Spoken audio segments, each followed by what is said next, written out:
Yeah. Okay, we can begin. Um, Sure, sir. yeah, thank you. Good morning to everyone. Sorry for the delayed start. I hope you can see my screen and we can begin our next session. What I thought was, as a quick sort of update, we'll just review what we did last time very quickly, maybe 5 minutes or so, and then we jump straight into our second session for sales team management. Just let me begin by a quick review of what we did last time. The idea was we spoke about why sales was important. I hope all of you remember all of these points. Um, we spoke about why we need a team and why we can achieve a lot more than we can by ourselves if we compose a good team. We spoke about the need to coordinate and control uh, teams, and therefore the need for a manager. So these were the essential elements of a successful outcome. Uh, we also spoke about the different activities that you would be undertaking early on in your career as a team member, and later in your career as a team manager. So we spoke about all of these things. We spoke about the need to compose our teams very well and making sure that we seek and harness different skill sets. And then we spoke about different situations that you would face in your career. We also spoke about the need to listen very carefully, both when you're recruiting people and when you get into the sales environment. So from here onwards, we spoke about the importance of body language. We spoke about respecting uh, and appreciating different experiences that people have had. And we spoke about creating a good workable squad. We also spoke about the successful sales team manager being at the intersection of a successful strategy, of good operations, and a review from or analysis based on what information he's perceiving from the market in which he's selling his activities. We finally spoke about whether sales team management was an art or a science, and we came up with the conclusion that, in fact, it's a bit of both. That was a quick recap of what we did last time. Now, to progress forward, today we will have a much easier slide set. But I will leave you with a very important reading that is to be done, which is the a red herring prospectus of the ICICI Lombard. So let's begin with sales team management, session number 2. We have by now we understand the importance of sales, we understand the importance of a team, and we understand the importance of a manager and respecting the manager when you're at a junior level. And also we spoke about a manager being able to devise a very clear-cut strategy for his team to execute on. So that would apply when you're a bit senior in your organizations. So the first thing that a manager has to do in order to be successful is he has to know what is the product or the service that he is expected to sell. Then only you can be very successful in the sales or encouraging your team to do well. So you could either be required to sell products or services. And here we've taken down the definition of a product. Product is an article or a substance that is manufactured or refined for sale. So it's a tangible product, means you can touch and feel it. And the other important job in today's context in terms of sales is services. So services could be the action or the process or the manner in which a service is provided to a consumer. And what would be a consumer? A consumer is a party that receives or consumes products, either goods or services, and he has the ability to choose between products and suppliers. So, in that sense, we are talking about a competitive environment. In some senses, when you're faced with a monopoly environment, you may not be pure a consumer who can choose between different services. So, if you have, for example, only the Indian Railways to rely on, you have a very limited choice in terms of what you can do. Whereas what we are talking about is a very competitive landscape where consumers have choices. And if your service or product is not up to the mark, then they will take their business elsewhere.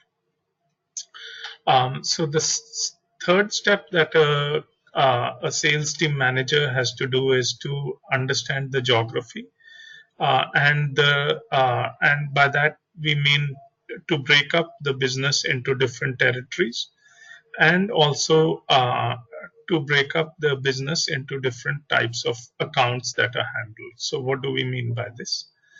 Let us take an example of ICICI Lombard General Insurance. ICICI Lombard General Insurance operates in three core segments. The first one is to corporate and government customers, and the persona that it has is ICICI Lombard General Insurance that you see here. The second persona could be to a retail customer, which would mean that you would actually be selling products or services to, for example, consumers who are maybe auto insurance or health insurance, retail consumers. And the third one is if ICICI Lombard sells its products or services online, then it has a different persona, and that persona is classified as quick, easy, and smart. So you see all the three, it's the same company, but for different types of consumers, it has a different personality. The first one being ICICI Lombard General Insurance, the second one being ICICI Lombard Nibhaye Wade, and the third one being ICICILombard.com, where the punchline is quick, easy, and smart. So what sectors does ICICI Lombard operate in? It operates in the auto, health, overseas travel, overseas student medical, home insurance, corporate solutions, rural weather insurance, and finally, we would request you to read through the red herring prospectus, pages 66 to 77. Please take a lot of time to read through it and understand it thoroughly. A lot of our subsequent discussions will be based on these 10 pages. So we move forward. As a successful sales manager, you will be asked by your company to define a certain territory. The territory would be determined by the location, by the sales channel, and by the customer type. These are the three dimensions usually you can sort of classify your customers. So what do we mean by location? Location, let's say, for example, in India could mean dividing up the country into 4 zones or regions. And you could say anything above Madhya Pradesh could be classified as North India, and some of it could also be by linguistic, based on linguistic barriers. So North could be classified as primarily Hindi-speaking the Hindi-speaking belt. The south could be classified anything going under Maharashtra, but essentially Karnataka, Andhra, Telangana, um, Tamil Nadu, and Kerala. So these could be the southern belt. Uh, Basically, you could be assigned to any of these. So let's say you were classified to the north region. Then you can have a sub-regional geographical location. For example, you could be stationed in the national capital region.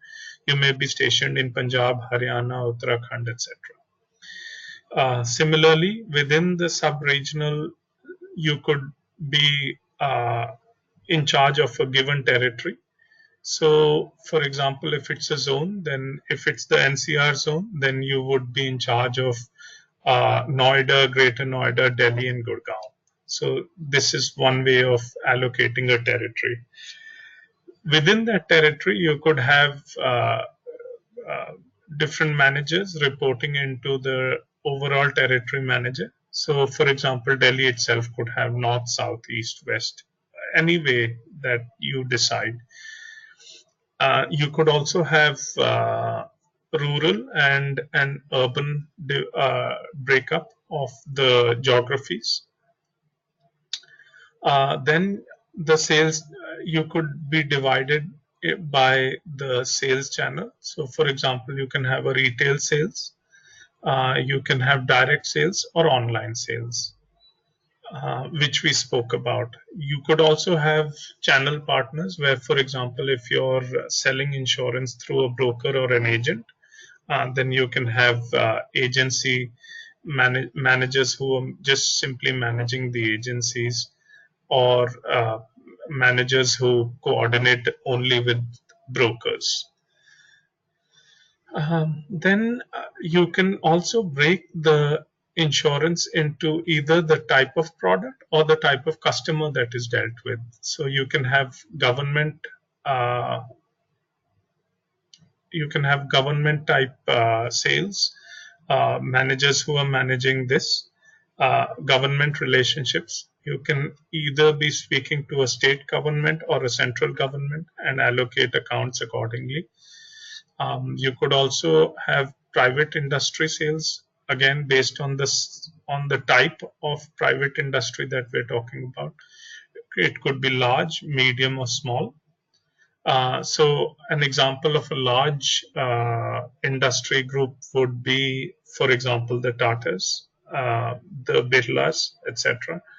At the medium scale, you can have maybe smaller industrial groups, maybe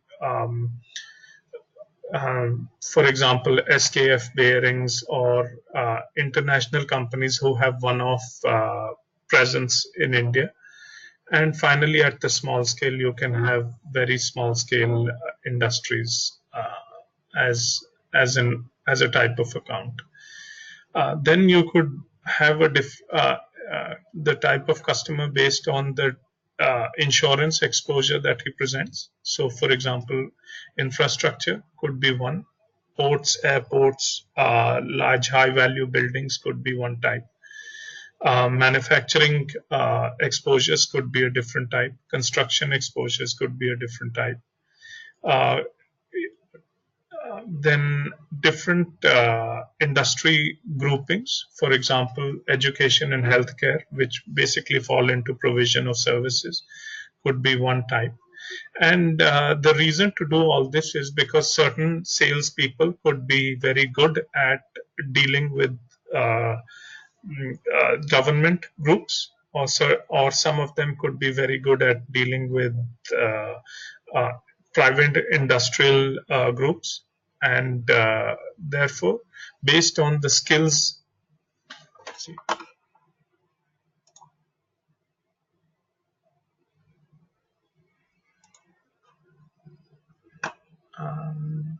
is it audible now?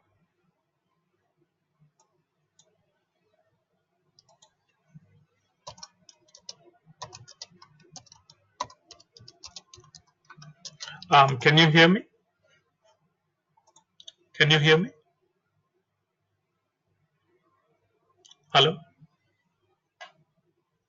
Hello?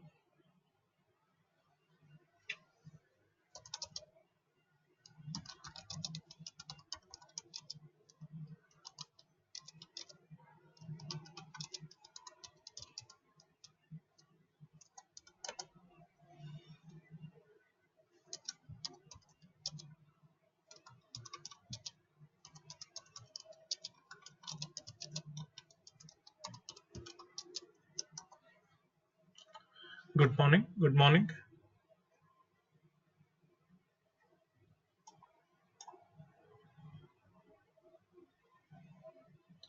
Hello?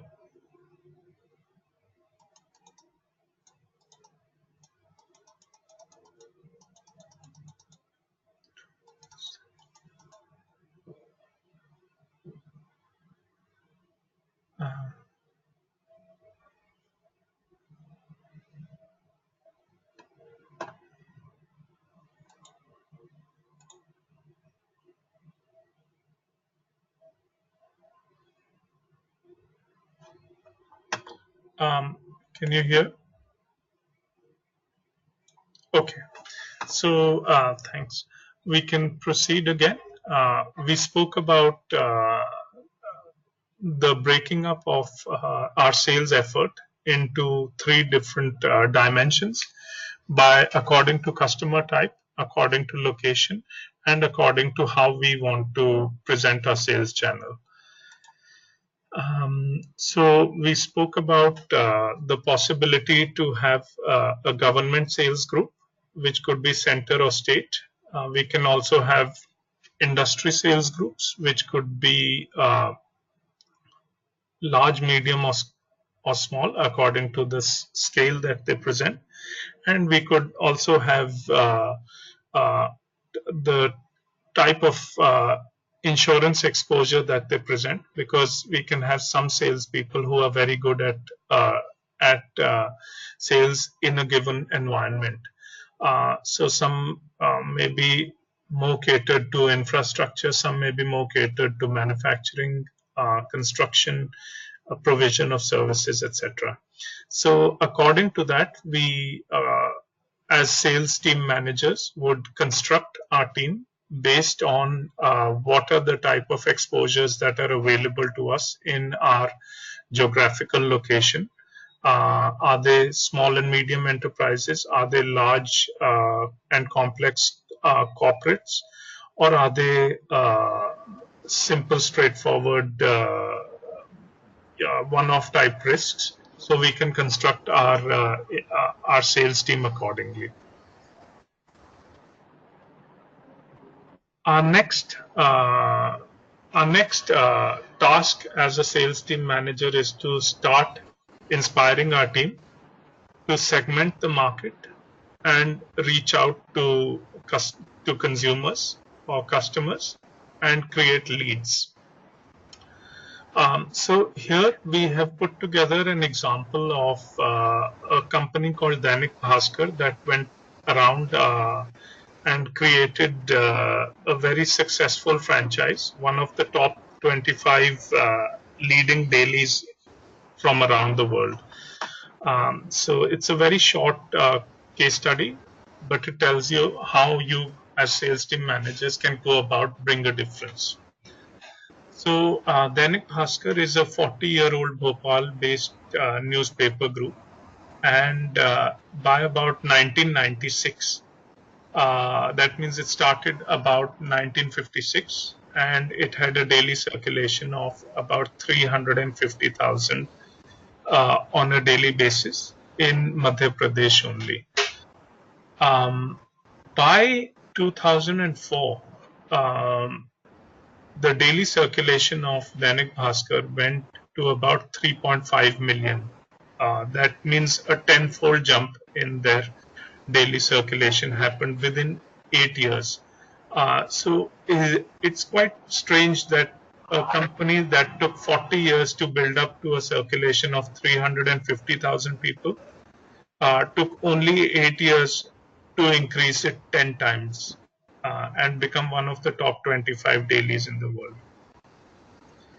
Um, Interestingly, Dainik Bhaskar also went from a daily circulation of 3.5, but it also crossed over different language barriers. So it was originally published in Hindi, and its Hindi subscription went to about 2.3 million.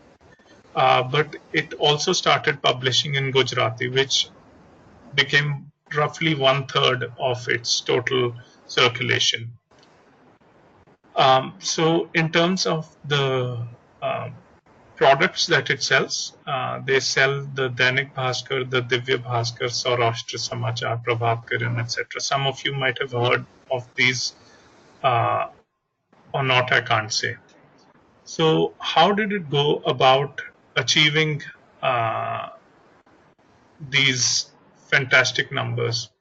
So, basically, Dainik Bhaskar tried to create um, a philosophy whereby they wanted to enter new markets, and they wanted to do so in some markets by being number two on the day of launch, and number one in some markets, number one on the day of launch itself.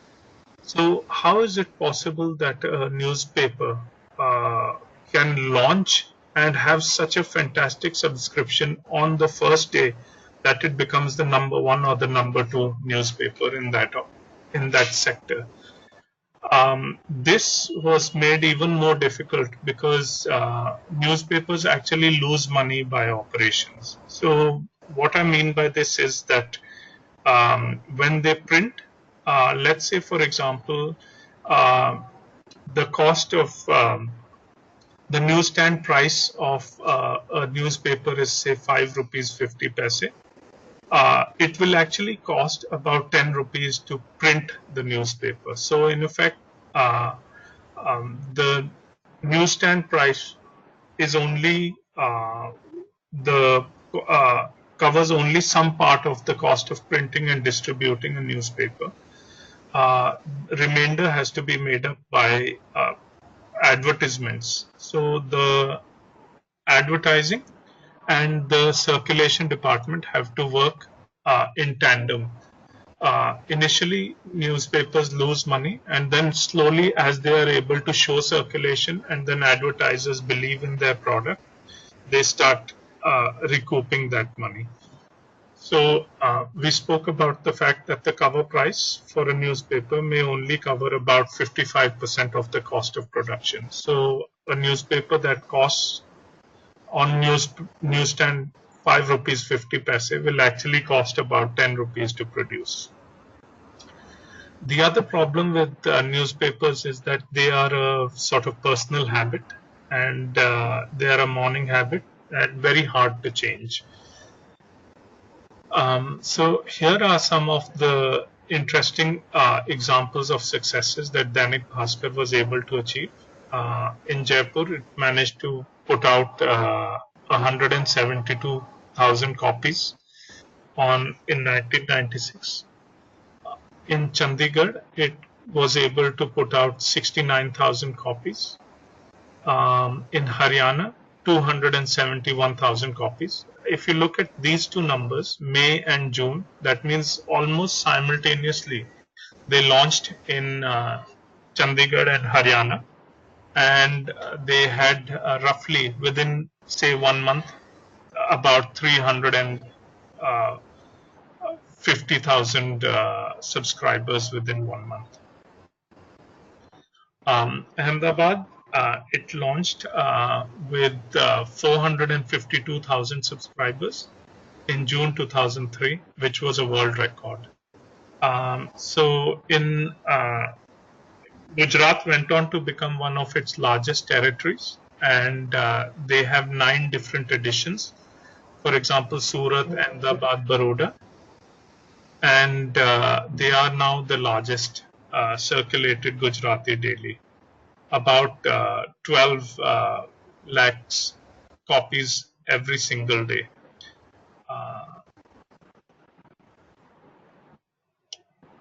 So how did they go about achieving this? They had different personalities for different consumer groups, and In order to do this, they actually they reached out to a lot of consumers, figured out the regional mix of literate and semi-literate readers that they had. They figured out how many students, how many women, how many senior citizens, married couples, etc., were reading their newspapers. They also determined the motive for reading the newspaper. Now, some of us can have the motive for reading a newspaper as just being informed about the news. Some may be more interested in the editorials or critical analysis. So some may be interested in news. News could be local, it could be national or international. It could be economic, based on the shares, etc. A lot of people may be more interested in local advertising using, for example, real estate professionals who are looking to either rent a location or sell. And similarly for autos, the housewives at home may be interested in the matrimonial section for their children. So basically to say this, that there were a varied mix of readers at home. But how did they go about capturing this entire mix? The most important thing was that they designed the main edition and the supplements according to the customers that they met. So here's another example of the Dainik in Chandigarh. It started off with competition from the Tribune, which was selling about 50,000 copies every single day. The Dainik started off on day one with much higher circulation rates, nearly about 40% higher than the Tribune, which is a very old newspaper, with 69,000 copies. The interesting part is that English newspapers sell more than 6 times the number of Hindi newspapers in Chandigarh. What nobody could figure out was that the consumer in Chandigarh was comfortable with Hindi, but only bought the English newspaper because it was of a higher quality reporting with better design and content. What Dainik decided to do was to adapt this to this key finding of mixing Hindi and English and creating a local newspaper with a English base and attract customers. What is interesting here is that by doing this, not only did Dainik Bhaskar change or reorient the way consumers bought newspapers. That means it changed the way the readership patterns were, but it also went out to increase the number of people reading the newspaper. So earlier the readership was roughly about 54%. Dainik Bhaskar was able to take up a lot of market share, but was also able to increase the overall readership from 54% to 61%, which is adding about 8% to the. So how did Dainik Bhaskar go about do it? A very in-depth understanding of readership patterns. They originally wanted to start, the aim or the objective was to do a print run of 50,000 copies a day in Jaipur. They did not want to do a typical survey where, for example, you appoint a market survey firm and they go out and meet maybe 1,000 or 2,000 consumers, and that's the sample.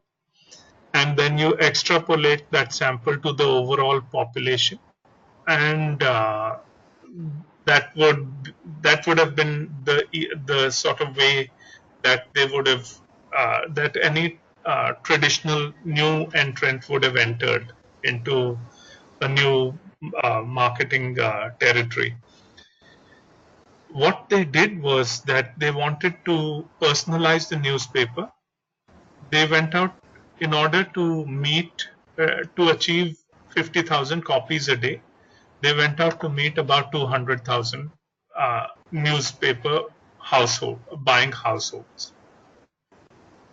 So what is interesting here is, can we just imagine for a moment that we have to sell 50,000 newspapers, and in order to do that successfully, we go out and meet 200,000 newspaper buying households. So this is very much similar to trying to create a soap or a mobile phone or an underwear, where a manufacturer comes out and meets you personally and discusses with you about what features you would like to see in that retail brand, whether a soap or a mobile phone, etc. And because these are all personal choices that we make, by going out and meeting the manufacturer, or the manufacturer coming to meet the consumer, it's an unbelievable effort that they carried out. And they created a product that was far superior to what was being sold in the market. So how did they do it? They created a squad of about 700 surveyors. And these surveyors went to meet about 200,000 potential newspaper buying households. As part of the engagement process for consumers, they started to create, based on the feedback that they received from the client. And this is very similar to the issue that we spoke about in our first session, which is to listen very carefully to your clients, to the overall market. They created a dummy newspaper for the customer to review, and they asked the consumer to sign up for an advance subscription. So in order for the consumer to take the team seriously, and for the team to understand the consumer very carefully, the team was totally trained in terms of body language, grooming, posture. People had to be very alert, look presentable, speak nicely to the consumers, approach them in the morning according to the social norms of the city, ask the right questions, and receive the accurate answers. So the end result of this was that they asked the consumer to sign up in advance, and they were able to achieve 172,000 copies on day one. Imagine you wanted to achieve 50,000 copies a day. You ended up achieving 3 times as much, and nearly 9 out of 10 consumers that you met liked your product so much that they decided to opt in for the advanced subscription. So 90% of the consumers that they met, of the 200,000 that they met, nearly 180,000 copies were sold. So that just shows how successful Dainik Bhaskar was in terms of training their team to listen, to carry out this approach, and speak to their would-be consumers, and produce the desired result, which is the advanced subscription. So we move on to the next bit, which is creating a sales budget based on a target.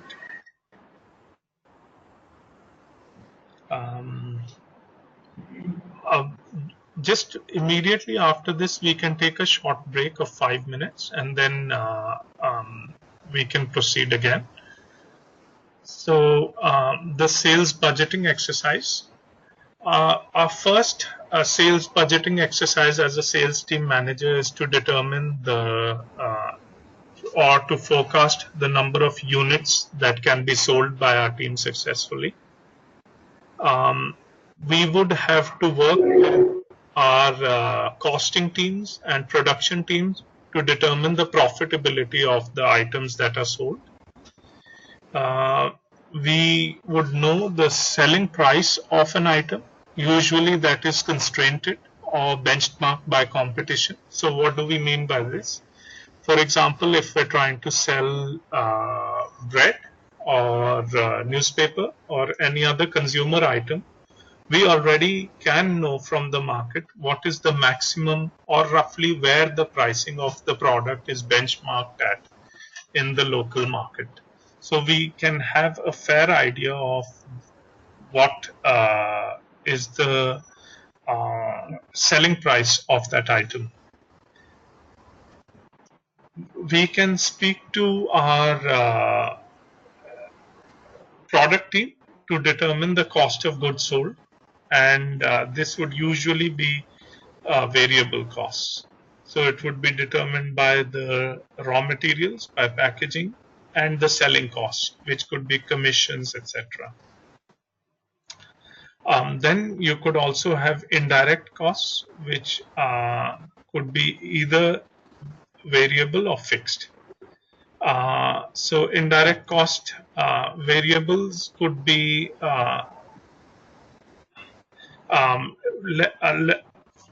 I apologize. Salaries here would be fixed costs. Advertising would be it's hard to say if it's a fixed or a variable, but it would have to be estimated. Office supplies would be fixed costs. And then as a sales manager, you would also have to determine the seasonal variations. That means if you're setting up a business plan for the entire 1 year, you would have to know how the sales of certain products will increase or decrease based on the month and or the quarter, etc. The time period that is under discussion. And then we would have to determine it by territory. So assuming that you have all these informations, you can create a sales target and you should be able to estimate the profitability of the product that is being sold in the marketplace. What if you did not have all of this information at hand? How would you go about budgeting for your team's efforts? So here is a rough rule of thumb. You can assume that 1/3 of your of the sales that you produce would be taken up by the salary of the sales staff or fixed or variable costs. Then 1/3 would be fixed costs of the company itself, which would be, for example, rentals where you work out of, support staff, cleaning staff, etc., manufacturing and other expenses. And 1/3 would be your contribution to the profitability of the company. These are somewhat in line. If we do not have any guidance in terms of the budgets, these would be a good way to allocate the costs across different efforts that the company undertakes. So just to reiterate, the first 1/3 would be the salary of the sales staff itself, your own team. The second 1/3 would be contribution towards the company for its fixed expenses and other staff who are not involved directly with the sales procedure. And 1/3 would be contribution to profits or towards the shareholders. So here I think we can take a short break, about 5 minutes, And when we come back, we will have our last set of slides for today. Would you like to take a break or would you like to carry on?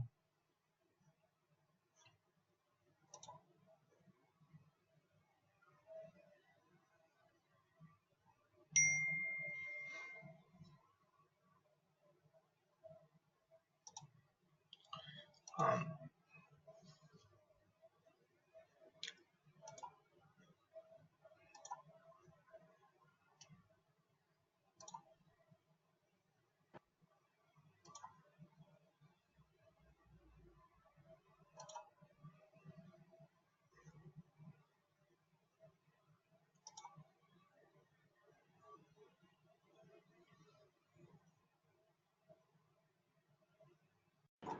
yes. So just before we went on the break, we had spoken about creation of a sales budget based on a target. Uh, I'm just going to recap that very quickly. So the first thing that you ought to do as a team manager is to forecast the number of units that you're going to sell in order to achieve your targets. You try and forecast the profitability of these items that you sell. It could be so for here we spoke about the fact that we know that a particular product or service can be sold at generally at a given price in the market. We can speak to our production team to determine the cost of the goods sold, and therefore, based on these inputs, we can and accounting for seasonal variations, we can come up with an yearly number of the sales and the profitability that we as a branch intend to have. Sometimes we do not have these numbers, and therefore we spoke about the fact that we will try and determine either as a thumb rule the salary of our team as one third being fixed expenses for the company, and one third being our contribution or to profitability of the branch. So the second step could be to try and determine team targets and fix an allocation of fixed and variable expenses. So this is an example also taken from the Divya Bhaskar group, which was a daily that was set up in Gujarat. On day one, it sold 452,000 copies. In order to achieve this kind of sale, they surveyed 12 lakh households, and they enlisted a team of 4 divisional managers, 16 zonal managers, 64 supervisors, and 1,050 surveyors. So here is a very good example of the manpower cost that we can imagine. So it's 1,050 surveyors plus 20, about 100 manager level employees that are enlisted onto the company straight up without zero sales. This is just to determine whether there is demand for a product or a service in the market. And this team was given a target of trying to reach out to 800,000 households. So here's a very interesting example. They are given a target of 40 days. 1,000 surveyors have 40 days within which they have to cover 800,000 households. So which means that 20,000 households per team have to be done within 40 days. What they managed to achieve was instead of 800,000 households, they managed to achieve 1,200,000. That means 12 lakhs of 12 lakh households, and day one sales of 452,000 households. So how did they go about achieving it? They did not want to have television ads for these jobs. They did not want to let the competition know that they were entering Gujarat. So people were gathered by a printing of posters, and they were out at colleges and by word of mouth. They did not give any print ads, television ads, etc. So, how did they go about expensing all this? So, the first phase is the pre-survey phase, which means that first of all, you recruit these 1,050 surveyors, and you train them.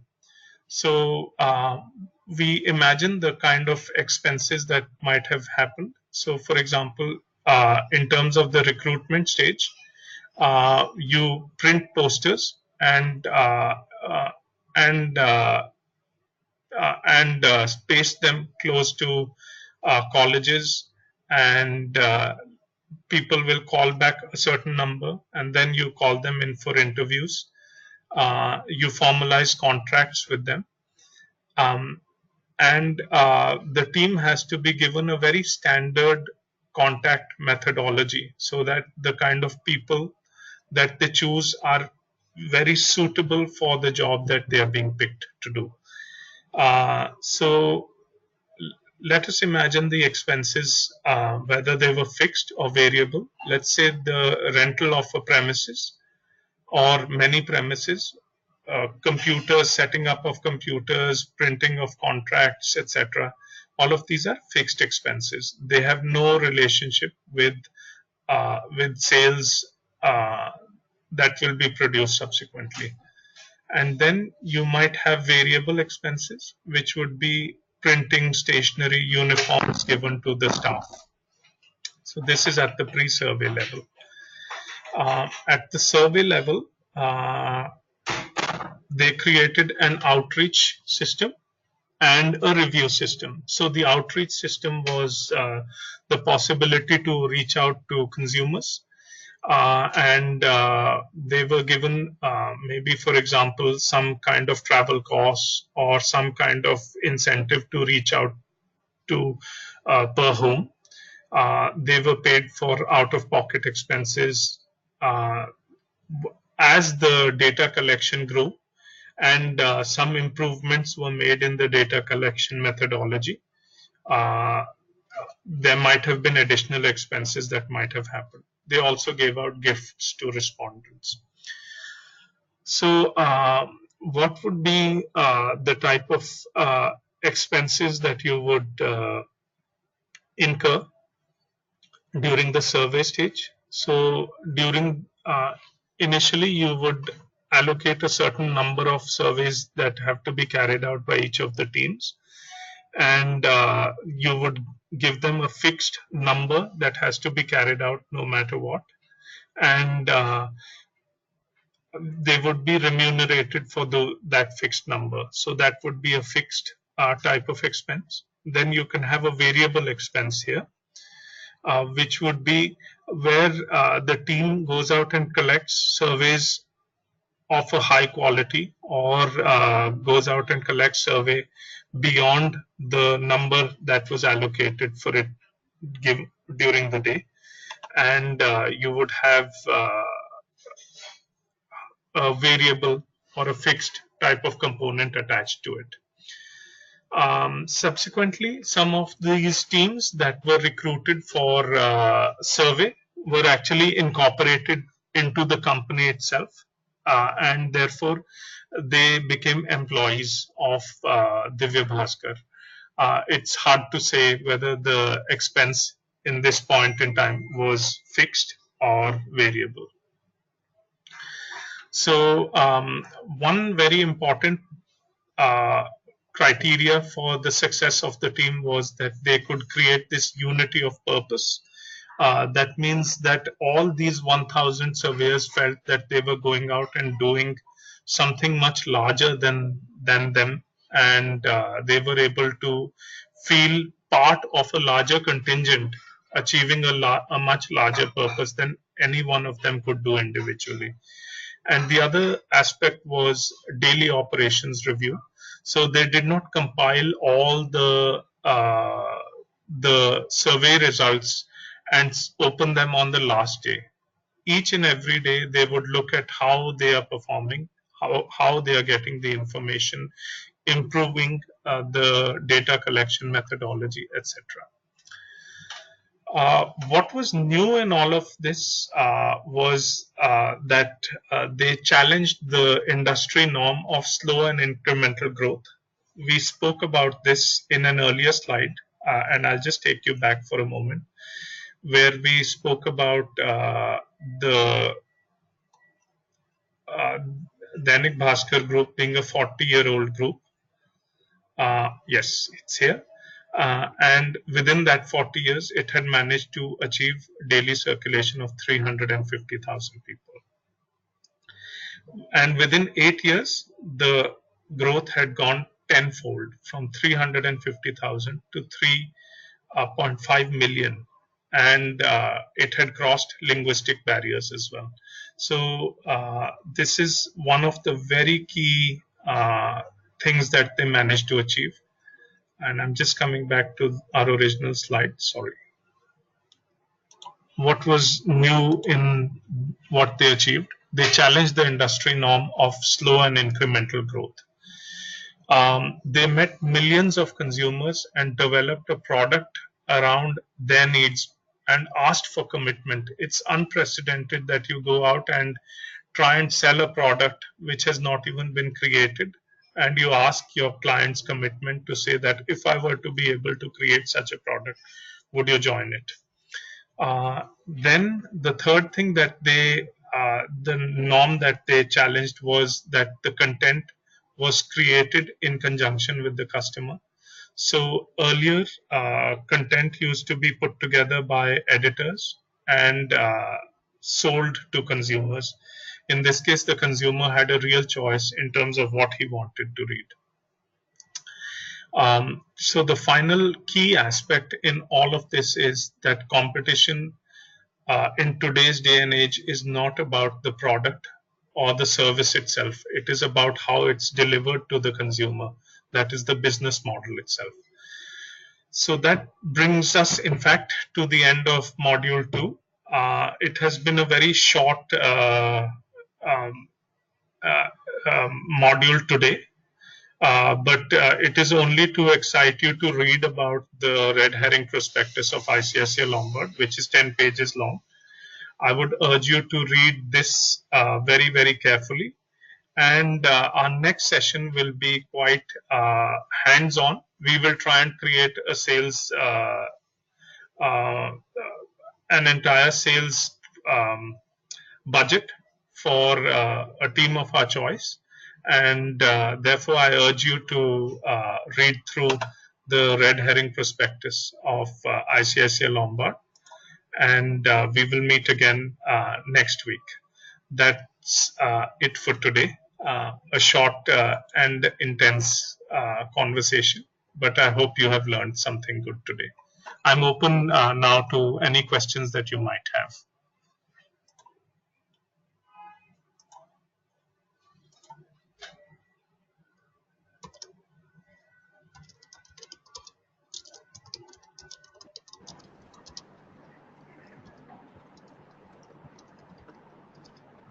Yes, class, any questions?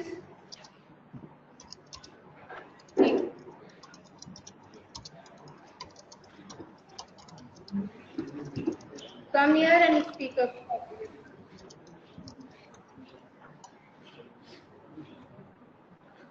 Hello, sir. Hello, hi, good afternoon. Good afternoon, sir. Can you go to the starting slide of today's class? Yes, certainly. Which slide would you like to see? Sir, it's about ICICI something. Okay, certainly, sir.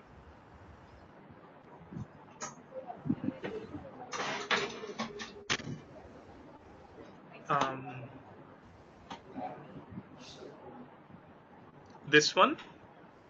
Yes, sir. Yes. Sir, slide number 5.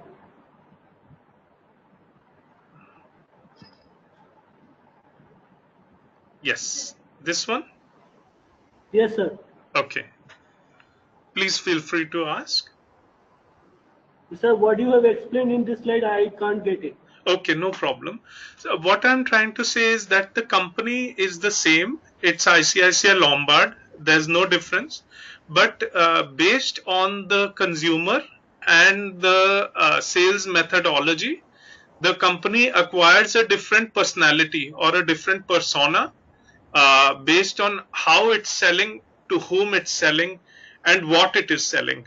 So in the first persona, which is here, ICICI Lombard General Insurance, the company has a very corporate persona. It is catered to large corporates or to multinational clients or to government clients. The second persona that the company has is towards its retail clients. That means the individual consumer of products or services. In this case, the persona is called Nibhaye Wade. So we spoke about the company having different products to sell. Auto would be a very prime example of insurance being sold to an individual. Health would be a very prime example, overseas travel or overseas student medical. All of these would fall into the category of Nibhaye Wade. That means retail product. Now, if the product is actually sold via online sales, so auto may be sold through maybe through garages, auto garages, or point of sale of the car itself, maybe through Maruti Suzuki dealerships, etc. But maybe overseas travel is sold via online method. In that case, the company has a very different persona or a different personality. Here, the company is highlighting the fact that it's very quick, easy, and smart to buy ICICI Lombard products. So it has a completely different personality. So you will see that generally speaking, the look and feel is the same, but with each depending on the type of consumer, the type of product, and how the company is selling that product or service, it is having a different personality. This is all that we wanted to say through this slide. So you as sales managers would also have to create that personality of your company to your consumer based on the market, that the narrow market that has been given to you, which we spoke about here, the next slide. So for example, if you're located in Chennai and you are dealing with the state government in Chennai, you can have a free hand in terms of creating a personality of your company or your products, so that it appeals better to the local clientele there than maybe a client in Rajasthan, things like that. Does that answer your question?